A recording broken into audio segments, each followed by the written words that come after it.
Biden's position has been, up until 2 days ago, he would not negotiate, he would not compromise, he wouldn't even sit down and talk. That was obviously unreasonable.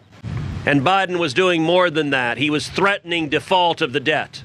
He was playing roulette with the American economy. Let me be clear. There is one man on planet Earth, and one man only, who can ensure we do not default on our debt. His name is Joseph Robinette Biden Jr. And here's what a responsible president would say. He would stand up and say, America will never, ever, ever default on our debt. Every month, federal tax revenues exceed cost for the interest of the debt. If the president said we won't default on our debt, we wouldn't.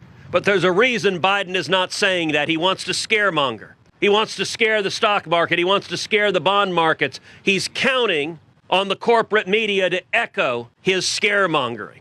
But I've got very simple advice on who President Joe Biden should listen to.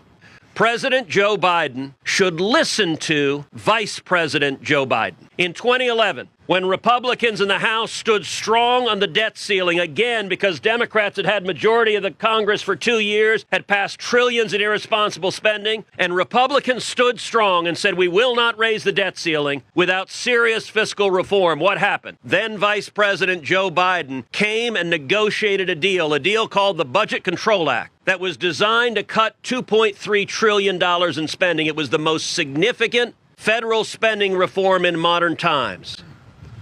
That happened because Barack Obama blinked. Vice President Biden sat down with House Republicans and reached a meaningful compromise.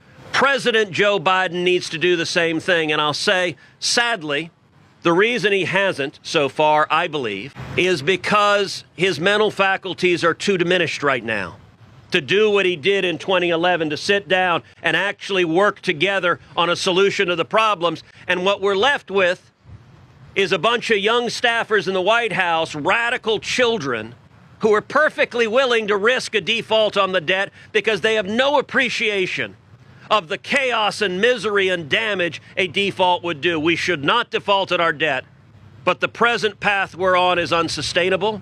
And Joe Biden needs to come to the table. And I will say it is a major victory for America that the day before yesterday, Biden finally blinked and said, okay, I'll sit down and talk. That's the first step.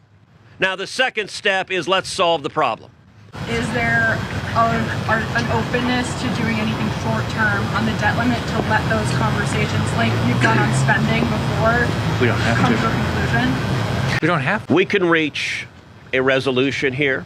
I believe the resolution is going to be a compromise. But for there to be a compromise, the radical Democrats have to be willing to compromise. To date, they have not been willing to do so. They created this problem, and they have not demonstrated any willingness to be part of solving it. Look, I can tell you a short-term extension, a clean debt ceiling, is not going to pass Congress. That is a solution that the White House has fevered dreams of, but it's not going to pass Congress, nor should it, because doing that would be disregarding our constituents at home who are hurting, who are facing the consequences of this uncontrolled spending. I'm here today to praise the Republican majority in the House of Representatives. They came together, they stood as one, and they passed a serious bill that avoids a default on our debt and that makes serious steps to reining in the out-of-control spending and the debt that is bankrupting our kids and grandkids. If you're at home and you're sick and tired of the inflation that is making life harder each and every day, you're tired of paying more at the grocery store, you're tired of paying more in rent, you're tired of paying more at the gas pump, it was caused by trillions of dollars of spending from out-of-control Democrats, and the House majority has stood up and led and said we've got to rein that back in for the working families who are hurting across this country.